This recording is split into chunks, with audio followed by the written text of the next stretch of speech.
कुछ देर बाद आकाश ने मुझे मैसेज करके पूछा कि मैडम क्यों गुस्सा है, तो मैंने उससे यही कहा कि वो गुस्से में नहीं बल्कि एक्साइटेड है, क्योंकि हमें एक क्वार्टर के लिए प्रोजेक्ट मिल गया है।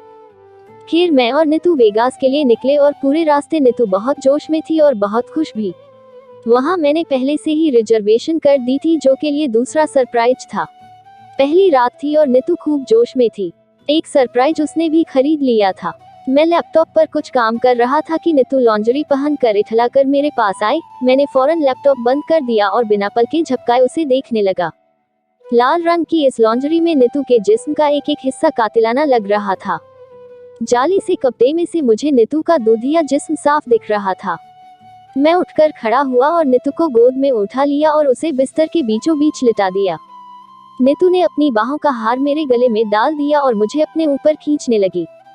मैंने भी झुककर नीतू के होठों को अपने होठों में कैद कर लिया और dot dot dot dot dot हम दोनों अभी एक दूसरे में डूबे ही थे कि भाभी का वीडियो कॉल आ गया। इस वेगन से पहले तो दोनों को बहुत चिढ़ हुई, पर फिर इस आस से कि कहीं साक्षी को हमसे कोई बात करनी हो, नीतू ने कॉल उठा लिया। नीतू ने मुझे उसके ऊपर से हटने को कहा, पर मैं कहाँ मानने वाला था। नीतू ने फोन कुछ इस तरह से पकड़ा कि सिर्फ वही दिखे, पर ये कॉल भाभी ने ऐसे ही किया था। जैसे ही उन्होंने पूछा कि सागर कहाँ है, मैं एकदम से सामने आ गया, जिससे भाभी को ये पता चल गया कि हम दोनों प्यार कर रहे थे। भाभी हमेशा गलत टाइम पर कॉल करते हो, मैंने मजाक करते हुए कहा, तो भाभी शर्मा गई और नीतू का भी यही हाल था। उनके कॉल के बाद नीतू बोली, सच्ची आप ना बड़े वो हो। मैंने उसे सताने की सोची और एकदम से उठ गया, मानो जैसे मैंने उसकी बात का बुरा माना हो।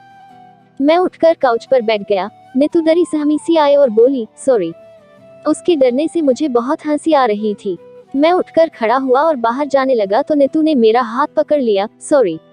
मैं एकदम से पलटा और उसे गोद में उठा लिया। तब जाकर उसे ये एहसास हुआ कि मैं बस उससे मजाक कर रहा था। हम दोनों फिर से बिस्तर पर लेटे एक दूसरे के होठों से खेल रहे थे। जिस दिन हमें वापस इंडिया आना था, उस दिन हम एयरपोर्ट जल्दी पहुंच गए। नीतू ने हमेशा की तरह आज भी साड़ी पहनी हुई थी।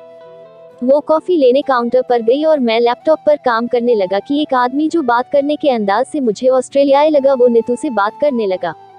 जब 5 मिनट तक लौट नहीं आई तो मैंने उसे बैठे बैठे ढूंढना शुरू किया, तो पाया वो उस आदमी से बात कर रही है। नीतू लगी इतनी सुंदर रही थी कि वो आदमी उससे बात करने लगा। इधर ये देखकर मेरी जलने लगी और जब नीतू ने मेरी तरफ देखा तो मुझे और जलाने के लिए उसने उससे और बातें शुरू कर दी। अब मुझे भी नीतू को दिखाना था कि मैं भी कुछ कम नहीं, तो मैंने अपना ब्लेजर पहना, बालों को हाथों से सही किया और सनग्लास पहनकर बैठ गया। कुछ दूर एक सुंदर लड़की बैठी थी जो कॉफी पीते हुए सबको देख रही थी। उसके हाथ में फोन था और वो चार्जर कनेक्ट करने का पॉइंट देख रही थी। मैंने हाथ के इशारे से उसे बताया कि चार्जिंग पॉइंट मेरे नजदीक है, तो वो कर मेरे पास आई। फिर उसने मुझे थैंक्स बोलाए और मैंने उससे बातें करना शुरू कर दिया। उस लड़की ने शॉर्ट्स पहनी थी और उसकी लंबी मखमली गोरी टांगे बहुत हसीन लग रही थी। वो मेरी ही बगल में बैठकर बातें करने लगी। उसे देखते ही नीतू जल भून कर राख हो गई और उस आदमी को बोली, my husband is waiting for me. इतना बोलकर वो तेजी से मेरे पास आए और हाथ अपनी कमर पर रखकर गुस्से से मुझे देखने लगी। ओह, मिट माय ब्यूटीफुल वाइफ नीतू, मैंने हंसते हुए कहा, तो वो लड़की नीतू को देखती ही रह गई। जब उसने नीतू से बात शुरू की तो पता चला कि वो लेस्बियन है और उसे नीतू बहुत पसंद आई। ये सुनकर नीतू की हंसी रोके नहीं रुक रही थी। वो दहाड़े मार के हंसने लगी और मैं शर्म से लाल हो गया। इस तरह हंसते हुए हम दिल्ली पहुंचे और वहां से बेंगलोर पहुंचते ही मैं सीधा ऑफिस आया। नीतू को घर पर कुछ काम था, इसलिए वो वहीं रुक गई। ऑफिस आकर देखा तो वहां का हाल एकदम बिगड़ा हुआ था। साफ सफाई तो छोड़ो, तीनों ने कोई काम धाम ही नहीं किया था। जब मैंने काम की अपडेट मांगी तो तीनों ने आधा अधूरा काम दिखा दिया। What the hell is going on here? I trust you guys here and you have been wasting your time.